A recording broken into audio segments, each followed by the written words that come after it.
Hello, everyone. Welcome to Lotus D. I've been having some technical difficulties. I literally did this already and I had it flawless, and unfortunately, there was no sound.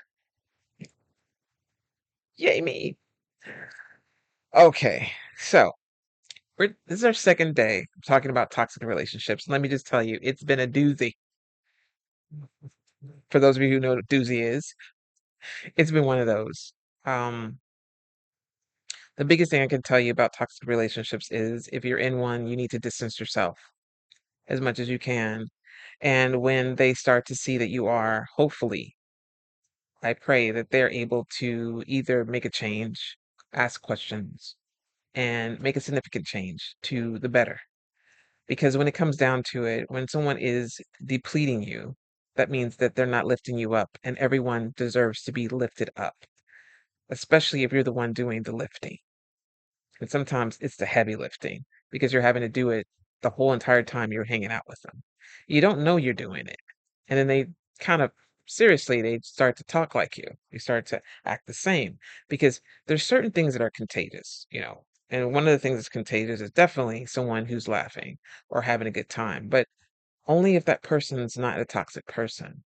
Narcissistic people do not work the same as most people on this planet. They are all about them, and and that's really to me, when I think about a toxic friend, that's what that friend is. They don't listen to you, they hear you.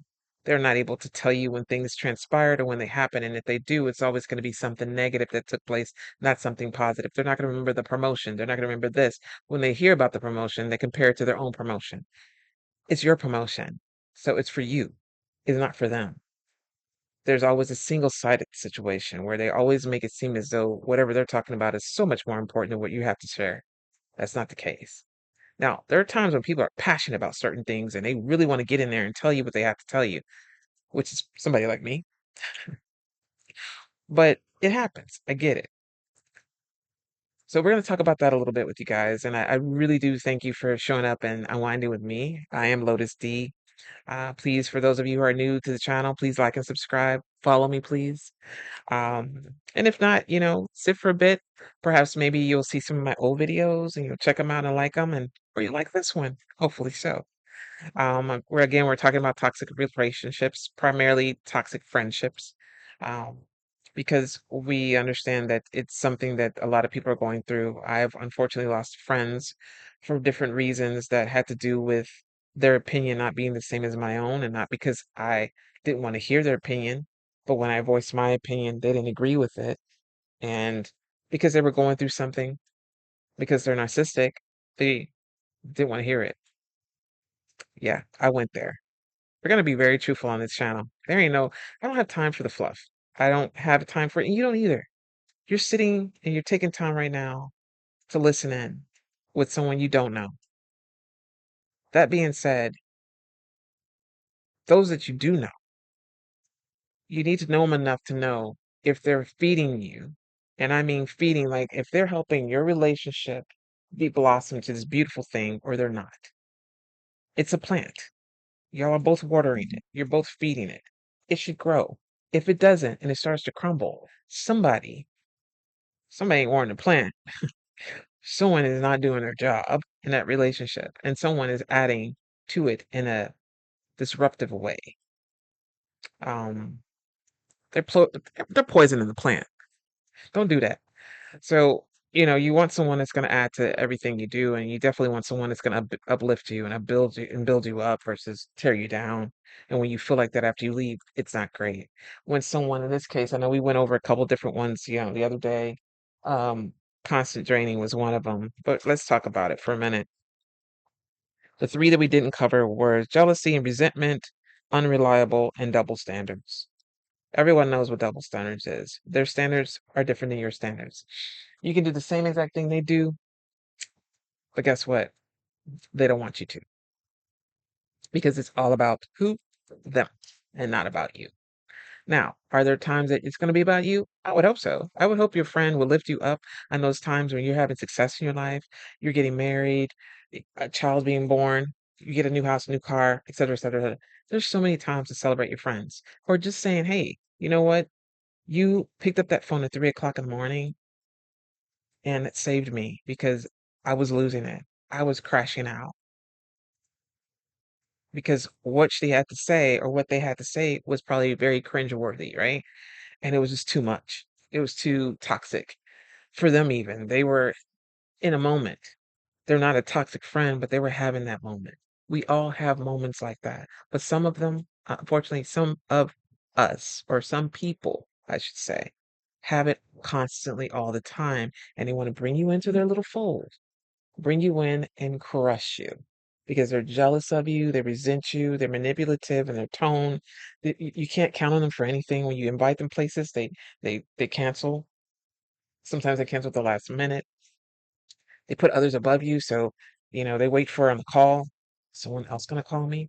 Because if so and so calls me, oh, you know what?" Or they get with you and they say stuff like, "Oh, you know what?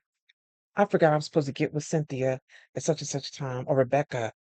I gotta go." And you're like, "What?" And then, of course, because you're one of those friends that gives in and has a big heart, you let them do that. And the next thing you know, they feel like they can do it all the time, so they do. Stop doing that. Don't allow that. What you allow, you teach. Don't do it.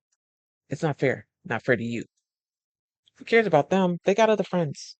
You have other friends too. Spend more time with them because that toxic friend is going to make you into someone who's very much like them because you're going to be resentful. You already can't trust them with your information because you found out that they gossip so much, they tell everybody everything.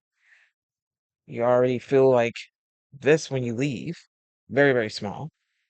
They put you in a box that's not should be flattened immediately, but you put in it, you let them put you there and you stay there.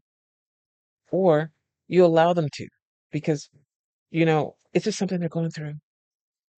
How many times they got to go through something for you to realize that this person is always going through it all the time? What about when you're going through stuff? Where are they at? Where they at? Can't find them. You're looking for them everywhere. Where they go? You're not going to find them. They don't want to be there for you. They don't support you. They're toxic, remember? You touch it, you burn. Thank you. That's what I'm saying. That type of energy is not fair to you. You deserve someone who isn't. And when you distance yourself, you deserve to find your voice and speak it and let them know who they are and say to them, "Hey, wait a minute." And they say, "Where you been? I've been calling. Girl, I wanted to see you last week. I had tickets to this." Really? And you're like, "Oh, okay." And the first thing that comes to your head was I'm gonna have to drive or was I gonna have to, and not just that, but was I gonna have to like buy the tickets? Or is she gonna just buy a ticket for me? Because God knows I've done that for her. And you don't want to be like that. You don't want to think those thoughts. But they never ever come through for you when you need them the most. And yeah, that one or two time when someone passed away in your life and they showed up at the funeral and you credit that for them, guess who else showed up at the funeral? Everybody else. Stop. Stop making excuses for toxic behavior in your friends.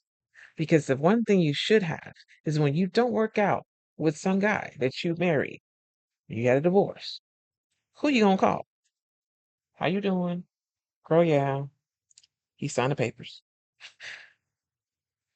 When you're dating someone and they all of a sudden change their mind about the relationship, who you gonna call? I told you. You're right. Thank you, brother, for all your conversation. You're like a brother to me. I'm so thankful that you were able to tell me how he was gonna act because you warned me. You're friends. Sometimes your friends are family, and that's beautiful. But you also have friends that are not, right? If you don't, if you do. But either way it goes, they're friends. They're there for you. That's who you can count on. And when you can't count on that, what is left? So if you have toxic friends around you and you don't feel built up, when you leave them, you feel like you never wish you had gone. If you feel like when it comes time for you and you want to get somewhere on time because you have what is it called? Reservation. What do we have? Reservations everywhere. Why do we have it? Because there's less people working in waitering jobs, waitressing or whatnot jobs, hostess, this and that. There's less people in restaurants. So they do reservations and they sit you accordingly. And certain days they have more, and certain days they don't. Okay, I'm a foodie. You're right. I know these things. I ask these questions. I want to know. They don't come in on time. There's a grace period of 15 minutes. I'm not talking about that. I'm not talking about the emergency because their will did something. I'm not talking about that. I'm talking about they canceled the last minute. You're sitting there going, oh, well, in my case, because, yeah, I'm that person making friends. Hey, mom, I get it from my mama. Or I'll have some days where I had something serious to talk about my friend with, and I am shooken. I am sad. I am feeling really bad because I wanted to tell her something that was so important and she didn't know. So now I got to say it over the phone. You know what I end up doing? Calling somebody else. Because right now, I don't know, whatever you're going through because you canceled on me,